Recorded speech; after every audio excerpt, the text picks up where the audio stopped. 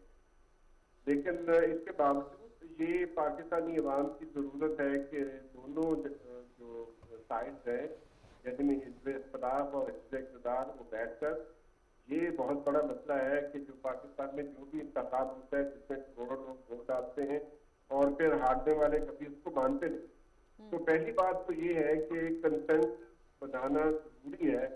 ये पाकिस्तान के अवाम की डिमांड है कि हमने इनको इलेक्ट करके असेंबली में भेजा है कानून साजी के लिए, आपस के झगड़ों के लिए इनको हमने वहां नहीं भेजा। दूसरी बात ये है कि 115 ममालिक में जो ओवरसीज उनके सिटीजन है, 115 ममालिक के सिटीजन जो दूसरे मुल्कों में रहते हैं, उनको हक है वोट डालने का। तो पहली बात तो ये है। दूसरी बात ये है कि पाकिस्तान का हर शहरी जहां पर भी वो मौजूद है, जब तक वो पाकिस्तान का शहरी है, उसके साथ डिस्क्रिमिनेशन नहीं हो सकती। वो आइन के आर्टिकल 25 की खुल्लम खुल्ला खिलाफ वर्जी है।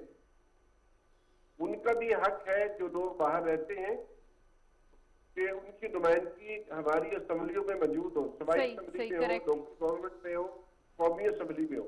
तो ये एक बुनियादी बात है कि हमारे यहाँ जो वो यूनिवर्सल सफरेज है, उसके तहत हम तकरीबन 90 लाख पाकिस्तानी पाकिस्तान से बाहर रहते हैं, उनकी कोई नुमाइंदगी नहीं है। ये बहुत ज्यादती है उनके साथ।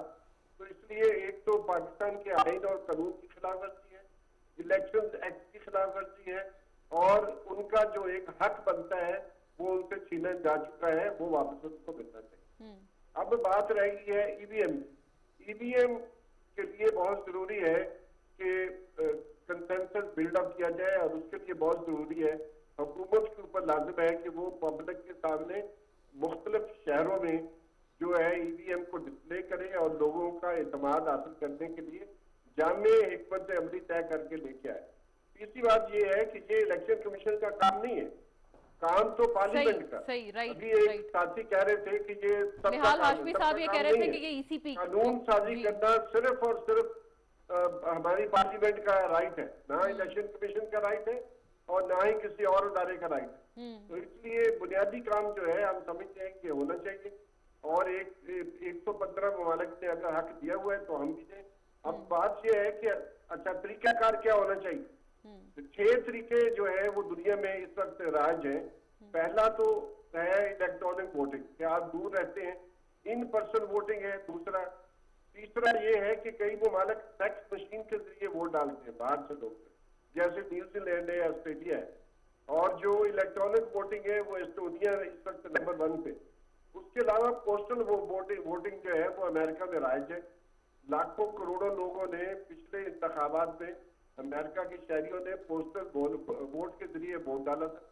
तो बहुत सारे दुनिया में तरीकाकार हैं, हम तय करें कि हमने कौन सा तरीका इख्तियार करना है। ठीक, राइट, लेकिन ये राइट। जो है पिछली 6 दहाइयों से पाकिस्तान के अवाम जो मुल्क से बाहर है, जिनके खानदान इस मुल्क में बैठे हैं, जो अरबों डॉलर इस मुल्क को भेजते हैं और उनका ये हक भी है और उनको हम जो नुमाइंदगी के जो हक से महरूम रखा हुआ है, ये ज्यादती खत्म होनी चाहिए। ठीक है, अगले राइट सर। इंतखाबात में सबको हक मिलना चाहिए।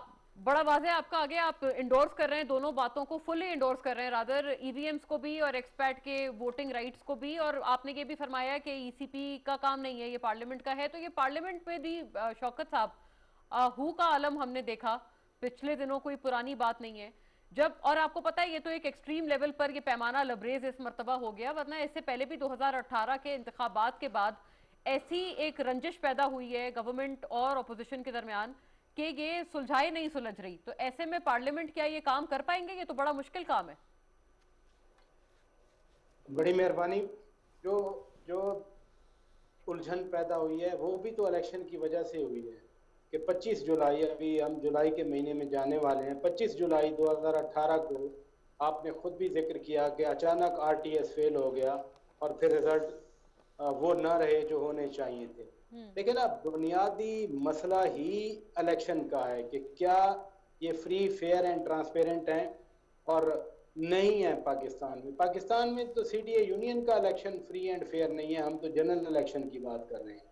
ये जो जितनी मुखालफत हो रही है, चाहे वो ईवीएम की मुखालफत हो या फैक्स वाली बात जो सरवर बारी साहब कर रहे थे, जो फिजिकली जाके वोट डालते हैं, अगर उनका वोट भी उस उम्मीदवार के हक में नहीं गिना जाता जिसके लिए उन्होंने वोट दिया है, तो पोस्टल बैलेट पे तो अमेरिका में भी झगड़े हुए। 2016 का इलेक्शन, वहां भी अभी तक तहकीकात हो रही है कि रशिया ने इन्फ्लुएंस किया या किसी और ने इन्फ्लुएंस किया।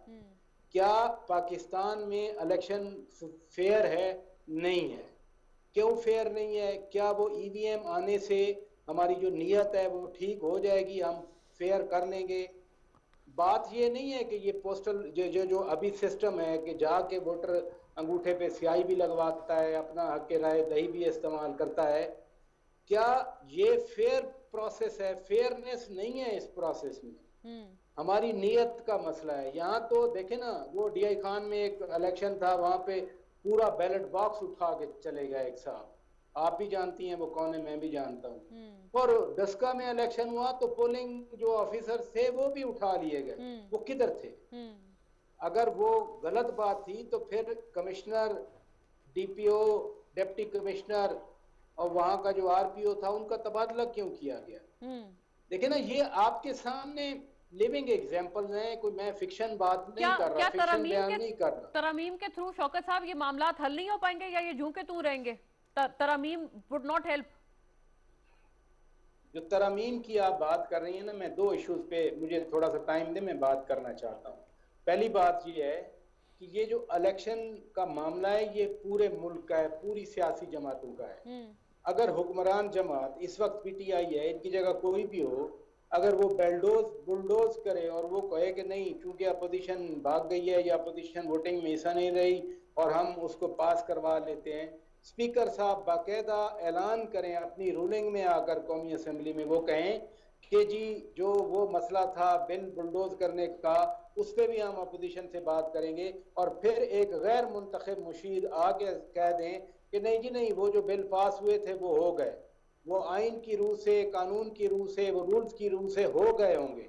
मैं इसको कॉन्टेस्ट नहीं करता, लेकिन स्पीकर साहब की रूलिंग का मैं क्या करूं? और स्पीकर साहब अगर रूलिंग ना भी देते वो वाली, फिर भी हम समझते हैं कि सिर्फ ये पीटीआई का मसला नहीं है कि फेयरनेस हो पोलिंग में, या पीटीआई का मसला नहीं होना चाहिए कि ओवरसीज को भी राइट टू वोट मिले, ये तो सारी जमातों का होना चाहिए। सही सही ये नून का भी होना चाहिए, ये लेकिन पीपल्स नहीं पार्टी है, का यही होना बात है कि चाहिए। वो तो इसको इन प्रिंसिपल भी नहीं मान रहे हैं। आपको पता है अल्टीमेटली जो इस पे इन जरा बात प्रिंसिपल मजीद। इसलिए नहीं, सुने सुने सुने, इन प्रिंसिपल इसलिए नहीं मान रहे कि उनको फेयरनेस नहीं नजर आ रही। वो टेक्नोलॉजी का जो यूज हो रहा है, वो समझते हैं कि ये टेक्नोलॉजी उनके के खिलाफ जरिए जाएगा, यस ऐसी ठीक है। हाँ हाँ। ऐसी सोफिस्टिकेटेड धांधली होगी कि जिसका बाद में बात ही नहीं की जा ओ सकेगी। ये अच्छी बात की अहमद हसन डीहर साहब ने भी और सरवर बारी साहब ने भी, कि जाएं लोगों को बताएं कि इसमें ट्रांसपेरेंसी का एलिमेंट है, इसमें फेयरनेस ठीक का है एलिमेंट ठीक है, इसमें शफाफियत है। जब तक मैं कहता हूं, मैं किसी सियासी जमात मतलब से आप, नहीं हूं, हाँ आप कह रहे हैं मैं अपोजिशन के साथ एज साथ अ ये जो सिटीजन वोटर्स हैं ऑफ वो भी मुतमईन पाकिस्तान, नहीं है फिलहाल, एज जब तक उनको। अ सिटीजन ऑफ पाकिस्तान, जब तक मैं सेटिस्फाइड नहीं सही, होऊंगा ना फाइन कि फाइन। चाहे वो मैनुअल सिस्टम हो या ईवीएम का सिस्टम हो, मेरे वोट को जिसके खाते में मैं वोट डालूंगा उसी के काउंट किया ठीक है, जाएगा। राइट, फेयर आपका इनफ। सिस्टम कभी ट्रांसपेरेंट नहीं ये हो सकता। निहाल हाशमी साहब को भी ऑन बोर्ड जरा ले लें, वो भी आए पूरी बात में, वो सुने क्या भी चल रहा है, इनको जरा दोबारा रिकनेक्ट करें, हम बात करें उनसे। मलिक साहब आप जरा मीनवाइल बताएं, ये तो डस्का की भी बात हुई है, डस्का का वाकई ये काफी एक तल्ख, हमने पूरा वो एपिसोड देखा, उसमें आमना सामना भी हमने देखा ईसीपी के हवाले से भी और गवर्नमेंट के हवाले से। एक तो वो एक याद है जो कि खासी ताज़ा है, जिसको बार बार कोट कर रही है ऑपोजिशन, और दूसरा जो बिल्स बुलडोज किए गए हैं उनका भी तस्करा हो रहा है, स्पीकर की रूलिंग का भी तस्करा है, इस हवाले से भी बहुत ग्रीवेंस है ऑपोजिशन के हवाले से। तो ये तो अपनी जगह आप होल्ड आप करते हैं, और अभी शौकत साहब फरमा रहे हैं कि चले ऑपोजिशन को तो आमादा क्या करना, जो वोटर्स हैं वो भी तो आमादा होने चाहिए कि उनका वोट वहीं जा रहा है जहां उसका वो इंतराज कर रहे हैं। मैं आपका जवाब देने से पहले शौकत भाई और हाशमी साहब की दो बातों का, इससे 2 मिनट दें तो मैं जवाब देना चाहता हूँ। एक बहुत बड़ी अचीवमेंट हुई है इमरान खान की इस हुकूमत में, ज़रा गहराई में जाके देखिएगा, कि कहते हैं जी नया पाकिस्तान बन गया है, नहीं बना। मैं कहता हूँ बन गया है। आपने एक हैरान कुन बात सुनी होगी कि निहाल हाशमी साहब ने कहा कि हमें इलेक्शन कमीशन के ऊपर एतमाद है। इमरान खान की वजारत उज़्मा के अंडर इलेक्शन कमीशन के ऊपर उनको एतमाद है। आपको मुबारक हो कि इदारों के एतमाद बहाल होने लग गए हैं। ये वही इमरान खान है जिसने पाकिस्तान की इज्जत गैर मुल्क में बढ़ाई है। ये वही इमरान खान है जिसने इंडिया में आज़ाद अंपायर्स, इंडिपेंडेंट अंपायर्स इंडिया की मुखालफत के बावजूद इंडिया में खिलाए।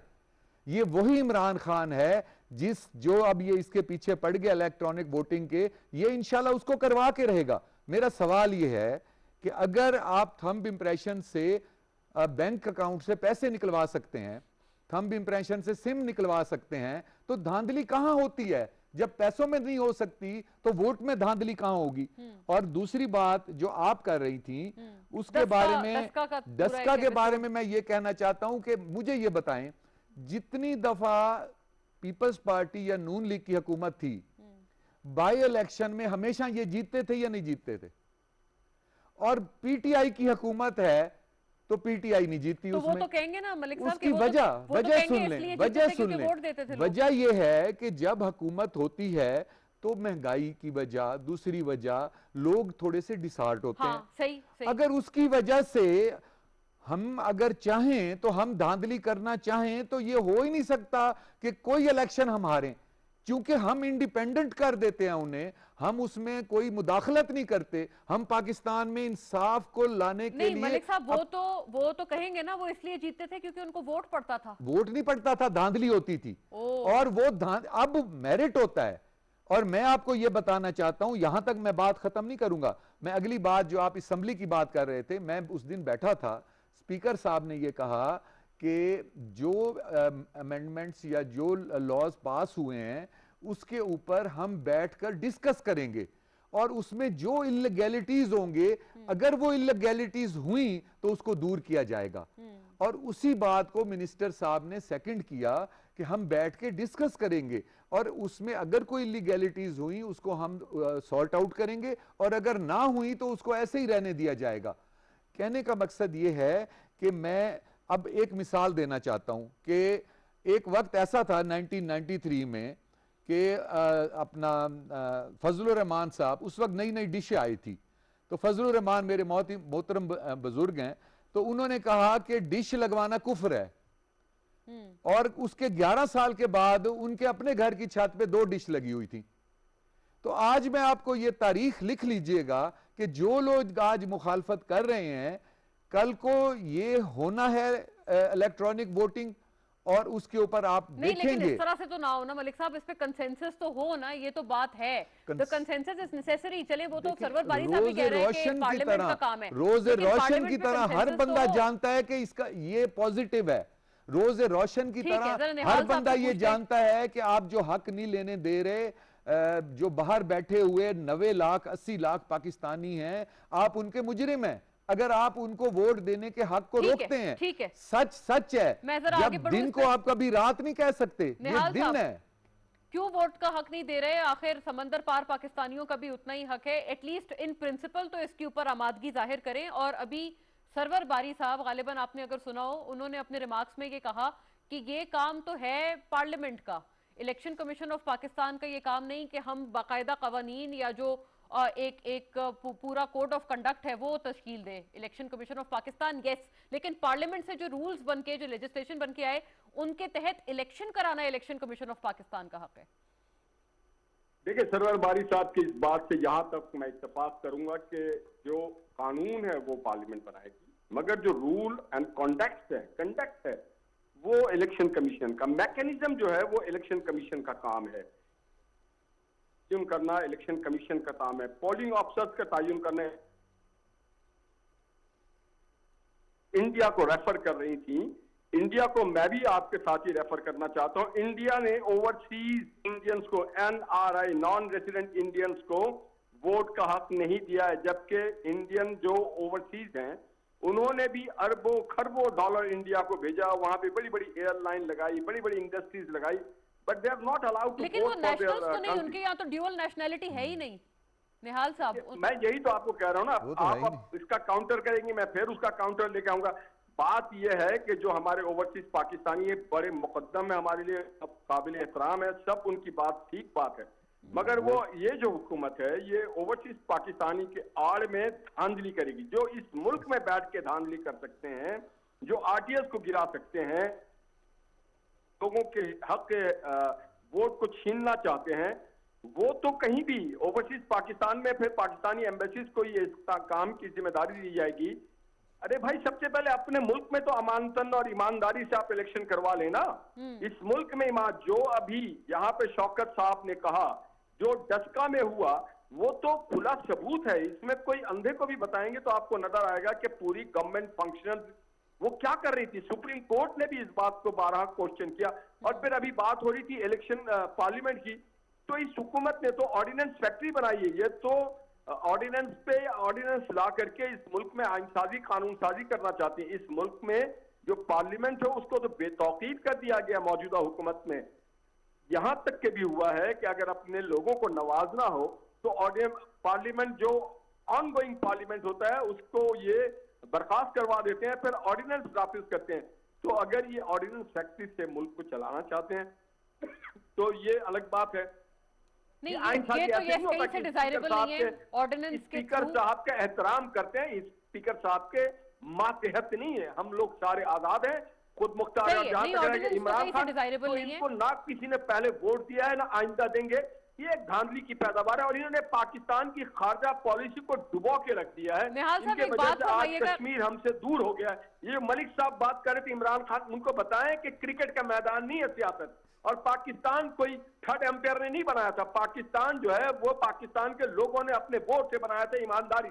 निहाल साहब, एक बात का जवाब फरमाइएगा। ऑपोजिशन गवर्नमेंट आपके ऊपर एक ये बात करते हैं, वो हमेशा एक जो लार्जर व्यू है ना गवर्नमेंट का, वो ये कहते हैं कि अगर समंदर पार पाकिस्तानियों को वोट मिल गया तो ऑपोजिशन को ये खदशा है कि ज्यादातर वोट पीटीआई को पड़ेगा, क्योंकि इमरान खान साहब खासे मकबूल हैं इंटरनेशनली। क्या ये खदशा ना दुरुस्त है? इमरान खान साहब मुल्क की तौर पे मकबूल है, ना इंटरनेशनली मकबूल है। उन जिन चीजों में मकबूल है उसको यानी कि दुनिया आपको ये जानती है। खदशा नहीं है? उन्होंने पाकिस्तान का मईशत डुबा दिया, पाकिस्तानियों के हाथों में कशकोल दे दिया। वो कहते थे कि मैं खुदकशी कर लूंगा, वो कहते थे मैं IMF के पास नहीं जाऊंगा, वो कहते थे 90 दिन में ठीक कर दूंगा। कहाँ गया सारा निजाम? तो वो यानी कि आपको खदशा नहीं है? आपको लगता है एक्सपैट अगर वोट देंगे तो आपको ही देंगे? निहाल साहब, अगर एक्सपेट्रिएट वोट देंगे तो PMLN को देंगे?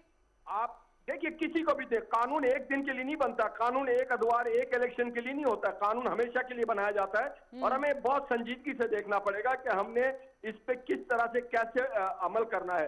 ये ओवरनाइट नहीं है, इसके ऊपर बहुत गौर और खोज किया जाएगा। जो स्टैंडिंग कमेटीज हैं वो इस पे बैठ करके बात करेगी। करें यही तो मसला है कि करनी है। इंक्लूडिंग मीडिया, उन सबको बुलाया जाएगा, एक्सपर्ट्स को बुलाया जाएगा कि इसके कॉन्स एंड क्रॉन्स क्या है, उसके फावायद क्या है, उसके नुकसान क्या है। उसके बाद कौमों के लिए ये कोई इलेक्शन की बात नहीं होती, कौमों की तारीख 100 साल पे मोहित होती है। ओवरनाइट इमरान खान साहब के ख्वाहिश पे हम इस मुल्क के कवानीन को नहीं बदल सकते। सरवर बारी साहब, जो APC की एक फरमाइश की है शहबाज शरीफ साहब अपोजिशन लीडर ने, that's not a bad idea at all. आपके ख्याल में ये अगर इलेक्शन कमीशन ऑफ पाकिस्तान एक APC बुलाएं तो इसके ऊपर क्यों एतराजात हुकूमत उठा रहे हैं?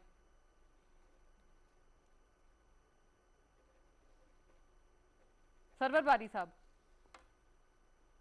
यही सवाल शौकत पराचा के लिए, अगर सरवर साहब को मेरी आवाज नहीं जा रही। जी शौकत साहब, APC बुलाई जाए, इलेक्शन कमीशन ऑफ पाकिस्तान एक APC बुलाए, ऑल पार्टीज कॉन्फ्रेंस का इनेकाद करे, इस डिमांड में क्या बुराई है?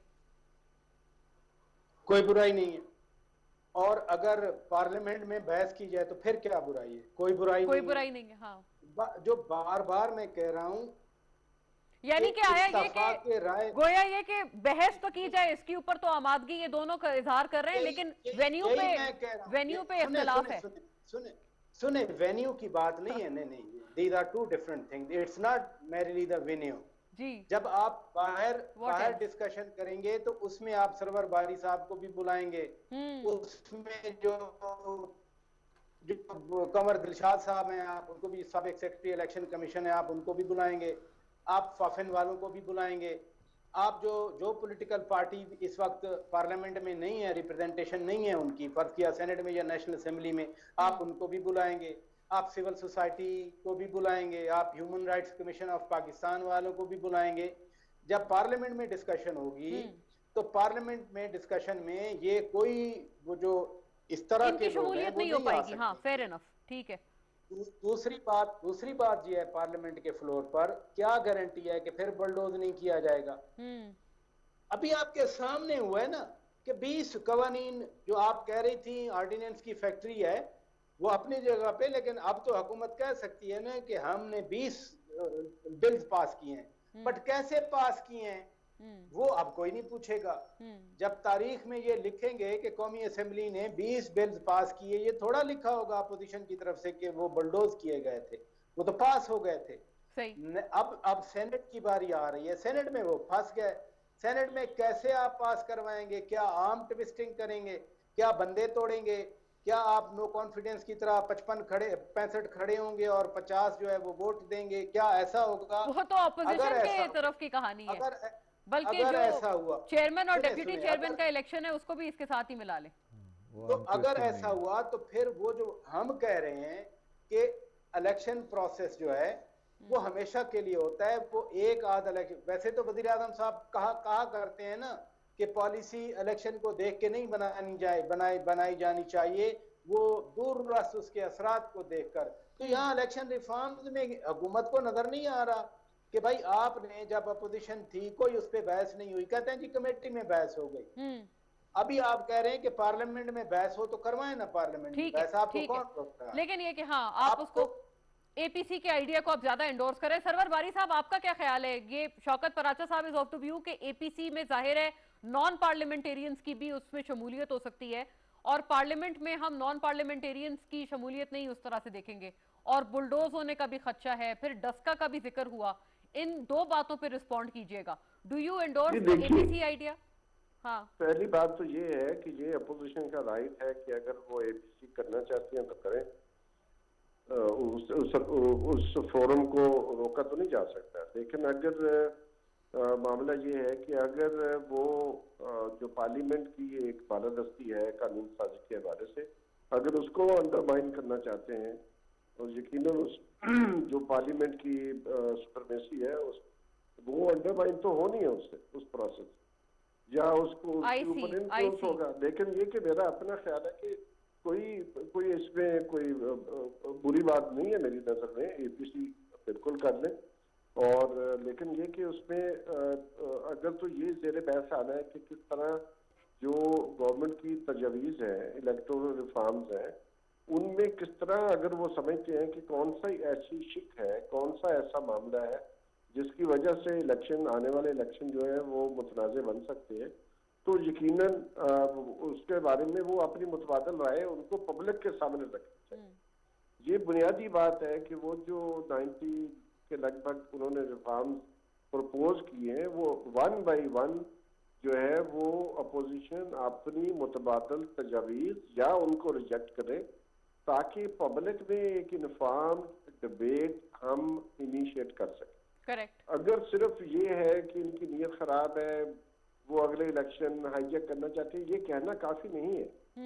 इसको साबित भी करे ऑपोजिशन अगर वाकई उनको लगता है कि ऐसी बात है। जामे उनके एतराजात हैं वो सामने आने चाहिए। ठीक है। दूसरी बात, आपका सवाल था, मैं दोबारा अगर आप पूछ सकते हो। जी जी, एपीसी के हवाले से एक तो आपने फरमाया, लेकिन डस्का के हवाले से क्विकली अगर आप बता दें। देखिए जी, डस्का के बारे में मैं कहूँगा कि वो इलेक्शन, अगर आप आइन देखें तो आइन में लिखा हुआ है कि फेयर, ट्रांसपेरेंट और फ्री इलेक्शन करवाना इलेक्शन कमीशन की जिम्मेदारी। तो ये बुनियादी बात है कि डस्का के इलेक्शन मुतनाज़े हुए, इलेक्शन कमीशन ने उसके लिए जो है वो उस बाई इलेक्शन दोबारा करवा दिए, और ये मैं समझता हूँ कि इलेक्शन कमीशन ने अच्छा काम किया।